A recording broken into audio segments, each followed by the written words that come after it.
Hey everyone, welcome back to our culinary adventures. Today, we're making a scrumptious cocoa cake. Here's a sneak peek of the ingredients: cocoa, sugar, flour, salt, milk, oil, vanilla essence, and baking powder. Let's get started. Firstly, combine the cocoa and sugar in a bowl. Then, add flour and mix it well. Add a pinch of salt for extra flavor. Next up, milk and oil for smoothness. Add a splash of vanilla essence for that classic cake taste. Finally, baking powder for that perfect rise. Whisk everything together until it's well combined.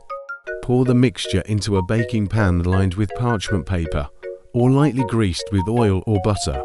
Bake at 350 F175C for around 40 minutes or until a toothpick inserted into the center comes out clean. And voila, your chocolate cake is ready to be enjoyed by all chocolate lovers out there. Thanks for joining us in this dessert journey today. If you like this recipe, please give us a thumbs up and subscribe to our channel for more culinary fun. Happy baking!